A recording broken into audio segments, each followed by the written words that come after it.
ఇప్పుడు అమ్మవారి కనుబొమ్మలను చూసి వాటి గురించి చెప్తున్నారు కాళిదాసు. కామలీల ధనుస్సన్ని బభ్రూలత పుష్ప సందోహ సందేహ కృల్లోచనే వాక్ సుధాసేచనే చారు గోరోచన పంక కేలి లలామాభి రామే సురామే రమే. భ్రూలత అంటే కనుబొమ్మలు అని అర్థం. అవి ఎలా ఉన్నాయి అంటే కామలీల ధనుస్సన్ని బభ్రూలత. ఆ కనుబొమ్మలు రెండు ధనస్సులాగా ఉన్నాయట. అది కూడా ఎవరి ధనస్సు అంటున్నారంటే కామదేవుడైనటువంటి మన్మధుడు తన ధనస్సుని పట్టుకొని ఉన్నట్టు ఉందట.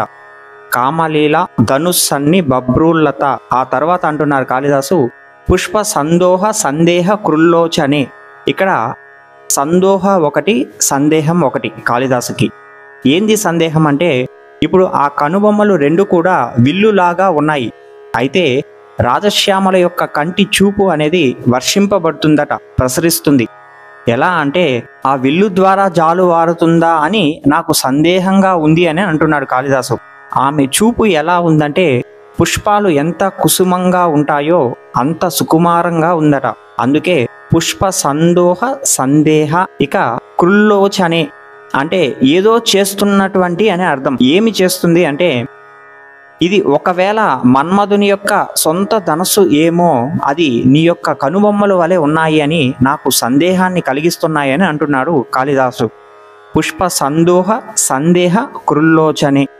కామాక్షి, మీనాక్షి, విశాలాక్షి, అఖిలాండేశ్వరి వీళ్ళ నలుగురి కంటి చూపు పడిందా చాలు, నువ్వు ఏమీ అడగనక్కర్లేదు. జస్ట్ వాళ్ళ ముందు నువ్వు నిలబడ్డావా ఒక్క క్షణం, అంతే చాలు. నీ యొక్క స్థితి గతులను కూడా మార్చగలిగేటువంటి శక్తి కలిగినటువంటి కళ్ళు వీళ్ళ నలుగురికి ఉంది. మీరు కంచికి వెళ్ళినా, మధురైకి వెళ్ళినా, కాశీకి వెళ్ళినా, అఖిల దగ్గరకు వెళ్ళినా ముఖ్యంగా వీళ్ళ కళ్ళు నేత్ర దర్శనం అనేటువంటిది చేసి తీరాలి. ఇది మాత్రం మర్చిపోకండి. వాక్ సుధా సేచనే. వాక్కు సుధా సేచనే. సేచన గొట్టమని అంటారు, వర్షపు జల్లుల వలె. అలానే నీ వాక్కు అనేది సుధా అంటే అమృతపు జల్లుల వలె వర్షిస్తుందని చెప్పి చెప్తున్నాడు కాళిదాసు. చారు గోరోచన పంక కేలి లలామాభి రామే సురామే. ఇప్పుడు శ్యామల యొక్క నుదిటి భాగం ఎలా ఉంది అంటే ఆమె యొక్క నుదిటి భాగంలో ఒక తిలకాన్ని ధరించి ఉందట. లలామం అంటే తిలకం అని అర్థము. తన నుదిటి యందు ఉండేటువంటి గోరోచనము అలాగే కస్తూరి తిలకము రెండు కూడా ఎంతో అందమైనదిగాను ఎంతో మేలైనదిగాను ఉందట. అభిరామే మనసుకి రమ్యమైనటువంటి దానివి. సురామే ఎల్లప్పుడూ మంచిని అనుగ్రహించేటువంటి దానివి. రమే నీవే ఆ మహాలక్ష్మివి. రమవు మనసుకి రమ్యాన్ని ప్రసాదించేటువంటి మహాలక్ష్మివని, అభిరామిగా ఉండేటువంటి దానివని, ఐశ్వర్యానికే నాయకురాలైనటువంటి నీవు నీ యొక్క వాక్కు రూపంలోనూ నీ యొక్క గోరోచనంతో కలిగినటువంటి తిలకము రూపంలో ఉంటూ మాకు ఎల్లప్పుడూ కూడా మంచిని అనుగ్రహించు తల్లి, మమ్మల్ని కాపాడు అని అంటున్నాడు. ఇక తర్వాత అంటున్నాడు ప్రోల్ల సద్వాలిక మౌక్తిక శ్రేణిక చంద్రికా మండలోద్భాసి లావణ్య గండస్థలన్యస్త కస్తూరికా పత్ర రేఖా సముద్భూత సౌరభ్య సంభ్రాంత భృంగాంగనాగీత సాంద్రీ భవన్మంద్ర తంత్రీస్వరే సుస్వరే భాస్వరే. చంద్రికా మండలోద్భాసి. శ్యామల వేసుకున్నటువంటి ఆభరణం ఎలా ఉంది అంటే అచ్చు చంద్రుని వలె ఉందట. ఇంతకీ ఆ ఆభరణం ఎక్కడ ధరించి ఉంది అంటే ఏం చెప్తున్నారంటే ప్రోల్ల సద్వాలిక చెవులలో వేసుకొని ఉందట. ఏమి వేసుకొని ఉందో తెలుసా? మౌక్తిక ముత్యాలతో కూడి ఎంతో మేలైనటువంటి స్వచ్ఛమైనటువంటి ముత్యపు కమ్మలను ధరించి ఉంది. శ్రేణిక అది కూడా వరుసగా పేర్చబడినటువంటి ఆ చెవులకు అలంకరించబడి ఉందట ఒక శ్రేణిలో. ఇప్పుడు ఆ చెవులలో ఉన్నటువంటి ముత్యాల కాంతి అనేది శ్యామల యొక్క చెంప పైన పడుతుందట. లావణ్య గండస్థలన్యస్త. గండస్థల అంటే చెంప భాగం అని అర్థము.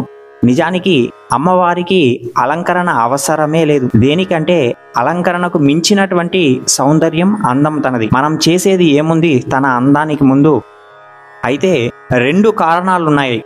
ఒకటి ఏమంటే కూడా ఉన్నటువంటి వారంతా నీకు మేము అలంకారం చేస్తాము, మేము చేస్తామని అనడం వల్ల తాను చేసుకుంటుంది అలంకారం ఒకటి. రెండు, ఆమె తలలో కదంబ పుష్పాలు పెట్టుకొని ఉంది అని ఒకటి చూసాం స్టార్టింగ్ లో.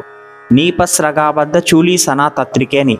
ఎందుకు ఆమె పూలు ధరిస్తుంది అంటే ఒకటి మంగళం కోసం.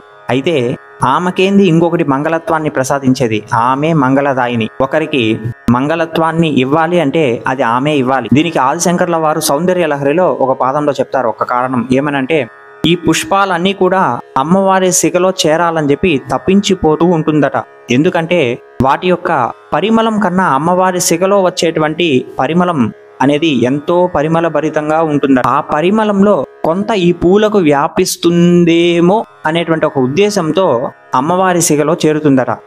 అంటే అమ్మవారికి అలంకరణ జరగబడుతుంది అంటే అది ఆమె కోసం కాదు, అమ్మవారి అలంకరణకు వాడబడేటువంటి వాటికి అమ్మవారి అనుగ్రహం కలగదా అనేటువంటి ఒక చిన్న ఉద్దేశంతో చేయబడుతుందని చెప్పి భావించాలి. ఇప్పుడు ఆ చెవులలో ఉండే ఆ ముత్యపు కాంతికి ఈ కస్తూరికాపత్ర రేఖ కస్తూరి యొక్క సువాసనలకు ప్రేరేపించబడుతుంది. సముద్భూత ఎందుకంటే విపరీతమైనటువంటి మకరందం ఉండొచ్చు ఏమో, అంతటి సౌరభ్య సువాసనలు సంభ్రాంత వస్తుందని ఒకదానికొకటి ఈ తుమ్మెదలు చెప్పుకొని వరుసగా వస్తున్నాయట. ఆ వచ్చే తుమ్మెదల గుంపు ఎలా ఉందంటే బృంగాంగన గీత, వాటి గీంకార గీతాన్ని శ్యామల తన వీణకు అన్వయించేటువంటి విధంగా శృతిని తానే మలుచుకొని వీణతో సంగీతాన్ని వాయిస్తుందట. ఎలా వాయిస్తుంది అంటే తంత్రీశ్వరే. ఆ వీణ తంతి ద్వారా చాలా హై పిచ్ లో పిచ్ అనేటువంటిది ఉంటుంది. అలా చాలా లో పిచ్ లో మధురమైనటువంటి సంగీతాన్ని తుమ్మెదల యొక్క గీంకారానికి అనువుగా తన యొక్క వీణ ద్వారా మీటుతుంది. సుస్వరే సుస్వరమైనటువంటి విధంగా, భాస్వరే భాస్వరం మీకు తెలిసే ఉంటుంది, అదే విధంగా జాగ్జ్వల్యమానంగా జ్వలిస్తుందట. అదే చెప్తున్నారు కాళిదాసు. ప్రోళ్ళ సద్వాలిక మౌక్తిక శ్రేణిక చంద్రికా మండలోద్భాసి లావణ్య గండస్థలన్యస్త కస్తూరికాపత్ర రేఖ సముద్భూత సౌరభ్య సంభ్రాంత బృంగాంగనాగీత సాంద్రీ భవన్మంద్ర తంత్రీశ్వరే సుస్వరే భాస్వరే. ఆ భ్రమరము ఎలా అయితే చుట్టూ తిరుగుతుందో, భ్రమరము అంటే తుమ్మెద, ఆ స్థాయికి ఆ స్థాయిలో జీవాత్మ అమ్మవారిని ఆశ్రయించాలి అనేటువంటిది చెప్పకనే చెప్తుంది. ఒక అల్పమైనటువంటి తుమ్మెద మనలాగా దానికి బుద్ధి లేదు. అదే అమ్మవారి సౌరభ్యాన్ని పొందడానికి అంత తాపత్రయపడితే, అయితే అన్ని విధాలుగా జ్ఞానం కలిగినటువంటి ఈ జీవాత్మ ఎలా పరితపించిపోవాలి అనేటువంటిది ఇక్కడ తెలుసుకోవాల్సినటువంటి విషయం. వాటి యొక్క గీంకారానికి ఆమె తన శృతిని కూడా అలాగే చేసుకుంటుందంట, మార్చుకుంటుంది. మరి మనం తనని ఆశ్రయిస్తే మనల్నే తాను కావాల్సినటువంటి ఆధారభూతులుగా కన్సిడర్ చేసుకుంటుంది అనేటువంటి ఇంకొక భావం కూడా గ్రహించాలి. ఇప్పుడు సరస్వతి సంగీతానికి శ్యామల ఏం చేసింది అంటే తాను గొమ్మనుండకుండా ఏదో భేష్ అని అంటుంది ఒక మాట. ఆ వార్త సరస్వతి విన్న వెంటనే ఏం చేస్తుంది అంటే నిజాం వీణాం వాణి షోలేను నిచులయతి, తన ఒళ్ళో ఉన్నటువంటి వీణని తీసి అలా కింద పెడుతుంది సంతోషంలో. ఎందుకంటే శ్యామల పొగుడుతుంది కదా, అందుకని. అయితే ఆ వీణ మాత్రమో నిలపలేదు సంగీతాన్ని, దానికి అదే అన్వయించుకొని వాయిస్తుంది. ఇప్పుడు సరస్వతి వీణ గురించి చూసాం, ఇప్పుడు శ్యామల చేతిలో ఉండేటువంటి వీణ దాని గురించి కూడా చూస్తాం. అది మాత్రం నిశ్శబ్దంగా ఉంటుందా? ఇంత జరుగుతుంటే అక్కడ వల్లకీ వాదన ప్రక్రియాలోల తాళీదళాబద్ధ తాటంక భూషా విశేషాన్వితే సిద్ధ సమ్మానితే దివ్య హాల మదోద్వేల హేళాల సచ్చక్షురాందోళన శ్రీ సమాక్షిప్త కర్ణైక నీలోత్పలే నిర్మలే శ్యామలే పూరితాశేష లోకాభి వాంఛాఫలే శ్రీఫలే స్వేద బిందుల్లసత్ఫాల లావణ్య నిష్యంద సందోహ సందేహ కృన్నాసికా మౌక్తికే సర్వ విశ్వాత్మికే సర్వ సిద్ధ్యాత్మికే కాళీకే.